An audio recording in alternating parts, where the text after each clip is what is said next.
जगताम् मधुकैटभारे वक्षो विहारिणि मनोहर दिव्यमूर्ते श्रीस्वामिनि श्रुत जनप्रियदानशीले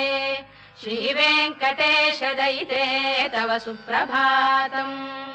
तव सुप्रभातमरविन्दलोचने भवतु प्रसन्नमुख चन्द्रमण्डले विधिशङ्करेन्द्रवनिताभिरर्चिते वृषशैलनाथ दयिते दयानिधे अत्र्यादिसप्तऋषयः समुपास्य सन्ध्याम् आकाश सिन्धु कमलानि मनोहराणि आदाय पादयुगमर्चयितुम् प्रपन्नाः शेषाद्रिशेखर विभो तव सुप्रभातम् पञ्चाननाब्ज भव षण्मुखवासवाद्याः त्रैविक्रमादिचरितम् विबुधास्तुवन्ति भाषापतिः पठति वासरशुद्धिमा